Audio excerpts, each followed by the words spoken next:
ओम गणेशाय नमः। This video is sponsored by सनलो। नमः। बहुत बहुत स्वागत है आपका स्टडी डाई कास्टिंग सॉल्यूशन में। मैं भारत शर्मा। जी हाँ, तो आज हम बात करेंगे डाई लुब्रिकेशन कॉस्ट के ऊपर में। जी हाँ, डाई लुब्रिकेशन कॉस्ट के ऊपर में हम बात करेंगे। और उससे पहले मैं आपका बहुत बहुत धन्यवाद देना चाहता हूँ आपके इस सपोर्ट के लिए। इसी तरीके से सपोर्ट बनाए रखिए और मेरी जो ये लर्निंग की चैन है इसको कंटिन्यू रखिए। और कंटिन्यू रखने के लिए आपको क्या करना पड़ेगा कि आपको ये जो वीडियो हैं ये शेयर करने हैं। मैं हर अपने वीडियो में बार बार ये बोलता हूँ और बार बार बोलता रहूँगा, आगे तक के लिए आपको याद दिलाता रहूँगा कि आप इन वीडियोस को शेयर कीजिए सिर्फ उन लोगों तक कि जिनको इसकी ज़रूरत है। ये जो सेंटेंस है, मैं ये जो बोलता हूँ स्पेसिफिकली कि ये उन लोगों को आप शेयर करें जिनको इसकी ज़रूरत है, तो ये मैं इसको अंडरलाइन करके बोलता हूँ, प्लीज़। ओके, तो आज का टॉपिक हम लोग चालू करते हैं कि डाई लुब्रिकेशन कॉस्ट जो है हमारी, यानी कि जो हम लोग अपनी डाई को लुब्रिकेट करने के लिए कास्टिंग एजेक्ट होने के बाद में अपनी डाई की सरफेस को लुब्रिकेट करने के लिए जो लुब्रिकेशन यूज़ करते हैं उसकी क्या कॉस्ट आती है, राइट, उसकी बात करेंगे हम लोग। और मेरा ये जो ऑब्जेक्टिव है ये कॉस्टिंग आपको समझाने का, डाई लुब्रिकेशन की कॉस्ट को समझाने का इतना है कि आप उस कॉस्ट को समझते हुए डाई लुब्रिकेशन जो है अपना वो यूज़ करें, उसका पैटर्न आप सेट करें और क्या ऐसी चीज़ें हैं जो हम उसको मिनिमाइज कर सकते हैं, राइट।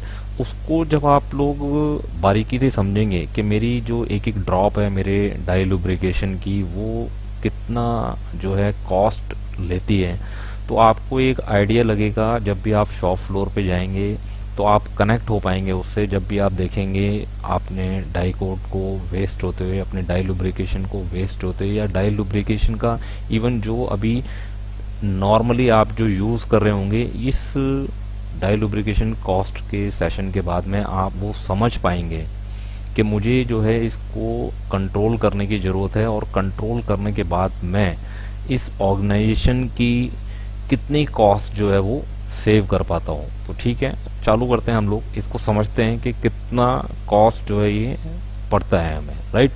तो इसके लिए एग्जांपल ले लेते हैं हम लोग कि एक हमारे यहाँ डाई लुब्रिकेशन आता है जिसकी कॉस्ट है 125 रुपये लीटर। कितनी कॉस्ट है? 125 रुपये लीटर का डाई कोट हमारे यहाँ आता है। और जो उसको हम लोग अपने यहाँ अपने शॉप फ्लोर पे जो चलाते हैं उसको 1:125 रेशियो पे चलाते हैं। कई जगह 1:100 चलाते हैं, कई जगह 1:200 चलाते हैं, बट हमने यहाँ पे एग्जाम्पल के तौर पे कितना लिया है, 1:125 के रेशियो पे चलाते हैं, राइट।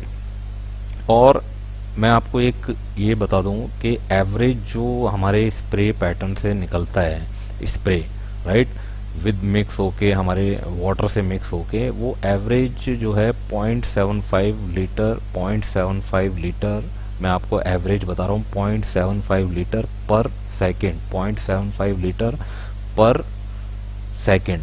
ये जो डाई लुब्रिकेशन है जो आपका 1:125 में मिक्स होके, वाटर के साथ मिक्स होके, जो टोटल हमारा जो डाई लुब्रिकेशन निकलेगा वाटर के साथ मिक्स होके एट द रेट 125 रेशियो, ठीक है, 1:125 रेशियो, तो वो कितना हमारा पर सेकेंड निकलता है, 0.75 लीटर पर सेकेंड एवरेज। ओके, तो इसकी जो कॉस्ट आएगी हमें, वो हमें आएगी 0.75 रुपीज़ पर सेकेंड, 0.75 रुपीज़ यानी कि 75 पैसे पर सेकेंड हमें इसकी कॉस्ट आएगी, राइट।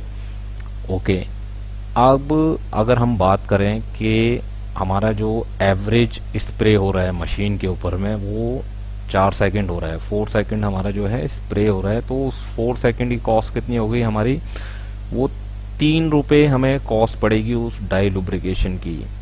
मैं आपको ये बता दूं कि ये जो 4 सेकंड मैंने लिया है एवरेज स्प्रे टाइम, ये एवरेज 400 टन की मशीन के लिए है। आप 600 टन के लिए लेंगे तो ये स्टैंडर्ड एक निकाले हुए हैं कि 400 टन के लिए 4 सेकंड है, 600 टन के लिए आपका 6 सेकंड है, 800 टन के लिए 8 सेकंड है, 1000 टन के लिए 10 सेकंड है, 1200 टन के लिए 12 सेकंड है, 1600 टन के लिए 16 सेकंड है, राइट।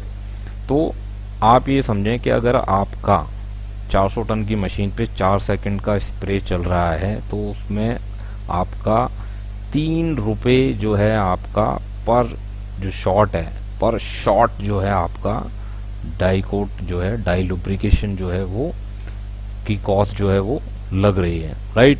इसी तरीके से अगर आपके 500 शॉट पर शिफ्ट, यानी कि 8 आवर्स की अगर आपकी शिफ्ट है, तो उसके अंदर 500 शॉट अगर आपके लग रहे हैं, तो इट्स अराउंड 1500 रुपीज़ का डाई लुब्रिकेशन जो है आप पर शिफ्ट एक मशीन पे यूज़ कर रहे हैं। तो आप इन कॉस्ट को समझते हुए जो भी वेस्टेज हो रहा है आपके डाई लुब्रिकेशन का, उसको आप जो है बड़ी गहराई से समझें कि मेरी जो लुब्रिकेशन है, डाई लुब्रिकेशन है, वो कितना कीमती है, कितना इम्पोर्टेंट है। इसके लिए मैं कुछ डूज बता देता हूँ, आपको क्या करना है इसके लिए, इसको सेव करने के लिए। सबसे पहले तो आप अपने जो भी स्प्रे है, अगर ऑटो स्प्रे है या फिर मैनुअल स्प्रे है, उसके नोजल जो है वो चेक कीजिए कि लीक तो नहीं है, डैमेज तो नहीं है। कई बार क्या होता है, मैनुअल जो हमारे स्प्रे गन होते हैं उनके पाइप डैमेज होते हैं और हम लोग उस पर जो है अपना क्लोथ जो है, कॉटन जो है बांध के चलाते हैं। वो बिल्कुल उसी तरीके से है जैसे कि आप शेर देख के खाली सिर्फ आप अपना जो सर है, अपनी आंखें जो हैं वो बंद कर लिए हैं या छुपा लिया है, बिल्कुल उसी तरीके से है वो क्या होता है ना कि वो तो क्लोथ के किनारे किनारे बहता है, बट वो दिखाई नहीं देता किसी को। तो ऐसा ना करें आप इसके अंदर में। दूसरा क्या है कि use water for cooling die.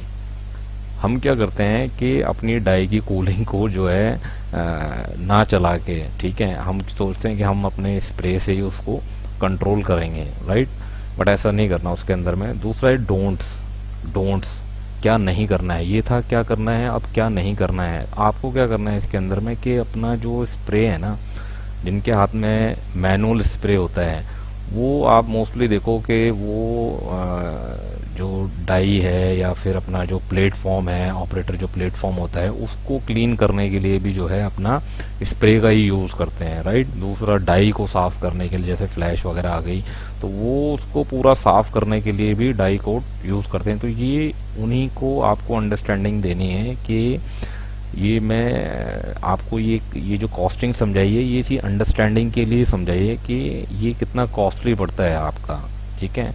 आपको अगर 1 सेकंड आपने अगर वो प्रेस करके रखा, तो मैंने आपको बताया वो आपको 0.75 रुपये, 75 पैसे जो है पर सेकंड के हिसाब से जो है वो आपको कॉस्ट पड़ती है, राइट। तो दूसरा लास्ट में मैं आपको एक चीज़ और बताता हूँ, एक स्टैंडर्ड जो है आपको और देता हूँ इसके अंदर में, कि जो भी कंपनियाँ आप अपने यहाँ जब ये मेज़र तो करेंगे ही, जो भी कंपनी आपके टोटल साइकिल टाइम के प्रोडक्ट के टोटल साइकिल टाइम का अगर उसका स्प्रे टाइम 20% है, तो वो एक्सीलेंट कंडीशन में आती हैं, एक्सीलेंट कैटेगरी में आती हैं। दूसरा 20 से 25% अगर उसका स्प्रे टाइम है of the cycle time, of the total cycle time, आपका स्प्रे टाइम अगर 20 से 25% है, तो वो वेरी गुड कैटेगरी में आती हैं। तीसरा 25 से 30% अगर आपका स्प्रे टाइम है, तो वो आपकी गुड कंडीशन में आती हैं। इसी तरीके से 30 से 40% जिनका स्प्रे टाइम है आपके साइकिल टाइम का, तो वो अबव एवरेज, ठीक है, अबव एवरेज में आती हैं। और इसके अलावा जो सबसे वर्स्ट कंडीशन में आती हैं, जो अनएक्सेप्टेबल है, वो है 40% अगर स्प्रे टाइम है आपके साइकिल टाइम का, 40% और उससे ज़्यादा, तो वो अनएक्सेप्टेबल कैटेगरी में आते हैं, राइट। तो दोस्तों ये जो कॉस्टिंग है, ये सिर्फ ये अंडरस्टैंडिंग देने के लिए है कि डाई लुब्रिकेशन की कॉस्ट जो है हमें कितनी पड़ती है और हमें वो सेव करना चाहिए। और एक तरीके से आप इसको जो है कॉस्ट ऑप्टिमाइजेशन प्रोजेक्ट की तरह भी ले सकते हैं। अपने पूरे शॉप फ्लोर पे जो है जितनी भी मशीनें हैं, आप उन सब का जो स्प्रे टाइम है वो ऑप्टिमाइज कर सकते हैं, राइट। और एंड में मैं आपको एक जो है एक एक्टिविटी देता हूँ करने के लिए, और वो आप अपने शॉप फ्लोर पे करके देखिए। कल से ही और अभी से ही, अगर अभी आप सुन रहे हैं तो अभी से ही आप अपने यहाँ पे जो ऑटोमेटिक स्प्रे जो यूज़ करते हैं उसमें 1 सेकंड जो है वो मिनिमाइज कर दें, 1 सेकंड जो है कम कर दें अपना स्प्रे टाइम, और फिर उसका जो इफ़ेक्ट है आप देखें उसके अंदर में। 1 सेकंड आप भी इमीडिएटली कम करेंगे तो आप ये देखेंगे कि कितना आप जो है सेविंग करते हैं, और आपके साइकिल टाइम में जो प्रोडक्टिविटी की फॉर्म में जो आपको बेनिफिट होगा वो आपके लिए बोनस होगा। तो thank you guys, keep learning till death.